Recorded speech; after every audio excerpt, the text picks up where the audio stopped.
Арбаңыздар, урматтуу мекендештер, урматтуу кыргызстандыктар, саламатсыздарбы? Баткен бүгүн башкача шаар болуп таптыза. Демек ушундай жакшынакай сөз менен бул чыгарылышты баштайм. Урматтуу көрүүчүлөр, бүгүн Баткен шаарында өзгөчө күн. Себеби дегенде атайын ушул айыл чарба жарманкеси, мал чарба жарманкеси жана Баткендин өнүктүрүү боюнча атайын Баткен шаарында форум өтүп жатат. Биз бул чыгарылышта силерге ушул форумду толук кандуу көрсөтөбүз.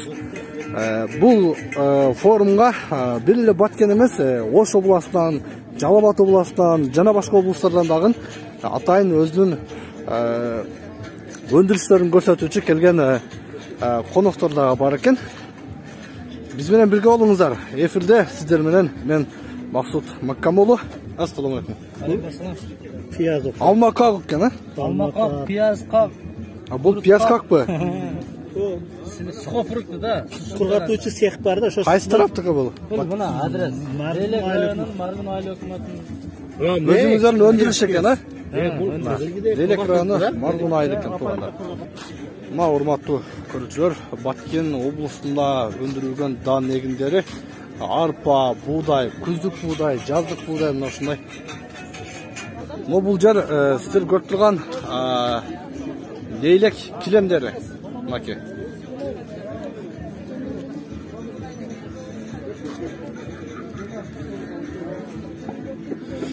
Ушул колдо токулган болсо керек. Визитте берейин, жер 10 метр жазыласың. 0700.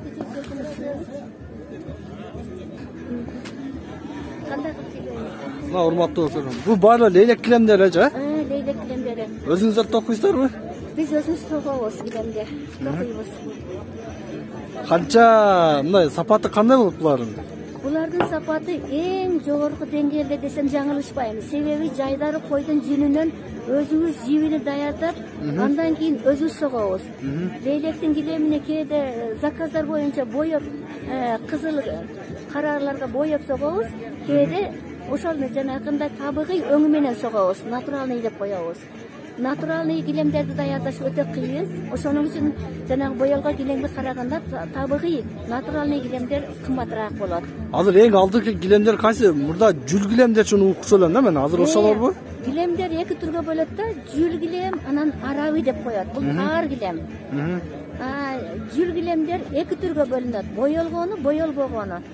Биз көбүнчө боелбогонду согобуз. Себеби дегенде биздин өзүбүздүн элге ушул табигый нерселерди пайдаланышка үйрөтүшүбүз керек да. Себеби дегенде азыр табигый нерселерди пайдаланган организмге дагы чоң пайда келтирет. Кышта жылуу болот, жазда салкын болот, тердетпейт, балдарды жанагындай башка эме кылбайт. Булар балдарды ошо табигый килемдердин үстүнө ойнотуп коюп койсоң, организм тез өнүгөт экен, активдештирет экен организмдерди. Ошонун үчүн биз килемдер, боелгон килемди баланын астына койсоң, кокусу астын өлдөп койсо, боёгу чыгып кетет деп коркобуз. Рахмат эже, эми бизге мына биздин көрүүчүлөргө баалары кызык да. Эң мына алдыңкы килемдериңиз канча сом турат эже? Эң алдыңкы килемибиз 50 000 турат. Эң алдыңкы килемдер 50 000 сом. Сапаттуулары? Сапаттуулары 2,60 бою 4,10 болот анын размери. 2,60 бою 4,10 болот, а? 4 метр болот. Алар натуральный табигый 50 000, анан боелгондору 45 000 болот. Рахмат чоң эже. Алла разы болсун. Чоң рахмат. Колуңуздарга береке мына. Көрдүңүздөр урматтуу көрүүчүлөр, мына ошол килемдер бүт баарына апаларыбыз лейлектте өздөрү токушат экен.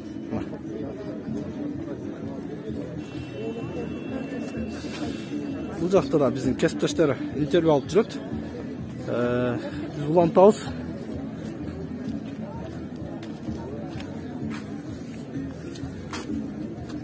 Кирпич керамический. Сиздерденби? Assalamu alaikum. Кандайсыз? Кайсы жерде чыгат булар? Бул Сүлүктүдө чыгат. Сүлүктүдө, завод бар, сизде кирпич? Бар. Бул бышкан кирпич болуп, 8 сомдон эсептелинет. Бул кам кирпич болуп 650 тыйын. Бул кам кирпич 650 тыйын, бул бышканы 8 сомдон. 8 сомдон, а? Жакшы. Демек сиздер лейлekти телеккесиздер да кирпич менен, а? Лейлек. Сүлүктүдө заводуңуздар бар. Бар. Жакшы. Бул эмеси бул? Ошо эмеси? Аккум деп коет. Силиоса? Аккумбу? Аккум. Неге иштетет муну? Бул баягы основной үйдүн ичинде. Үйдүн ички ремонтторуна. Цемент ордуна колдонуп отурган. Биз жактан чыгат. Бул каерден чыгат? Рахматчан. Мына лейлектен чыккан кирпичтер туугандар. Бул жакта мынакей көрөлүчү. Органикалык айыл чарба департаменти. Органикалык. Мына туугандар, органикалык айыл чарба департаменти. Мулар баткен өрүгү.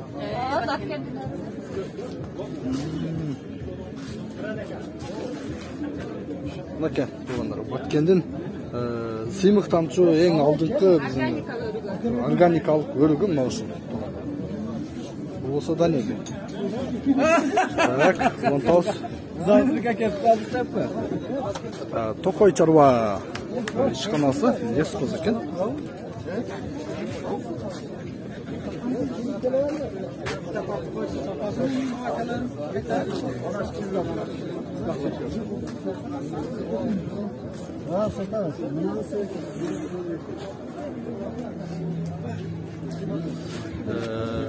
Айыл чарба министрлиги мына туугандар караңыздар. Бүгүн ушул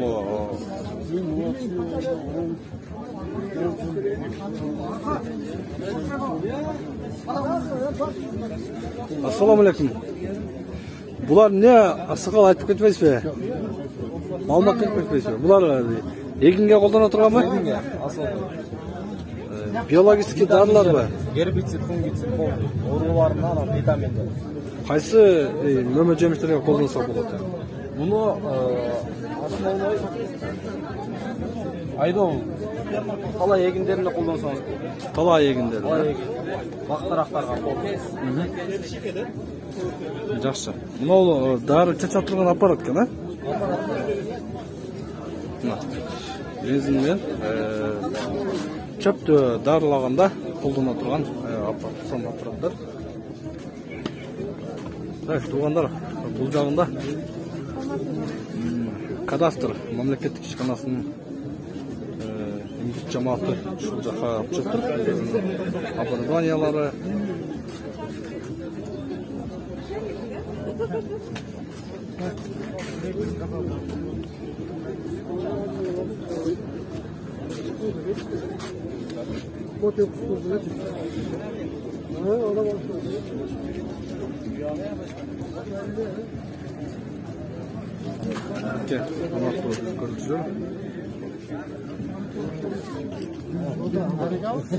Ветеринария мамлекеттик мындай атайын ушундай мотоциклдар берилген болчу мурда.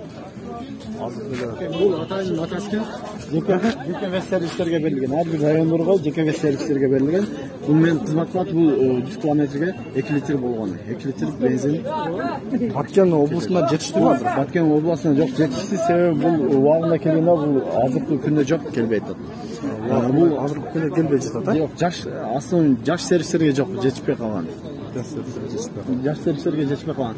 Жак менен таанышып келсем сизге. Так, мына жактарды бир тааныштырбайсызбы?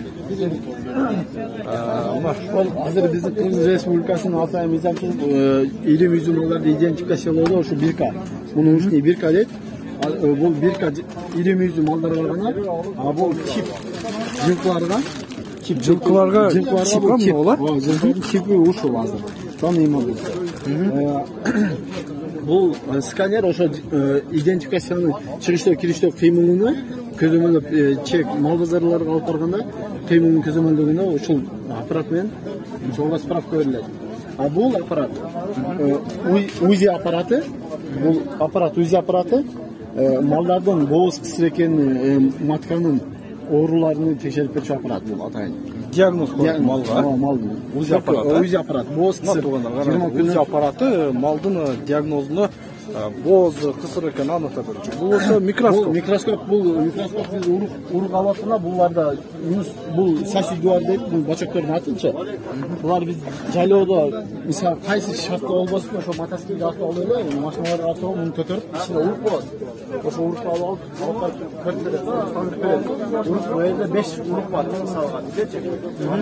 Уруктар булар. А бердин аңгус бизде Баткенде барбы? Бар. Эт багытындагы. Эт багытында. Бул өтө кичинекей болот. Биринчи унажымдарга сайланат. Лорсинский бул сүт багытында. Голштин. А ломизинга эт багытында болот. Бул чоңураак цементал. Эт сүт багытында. Демек, мына ошол 4 парада биздин Баткен жергесинде бар, булар.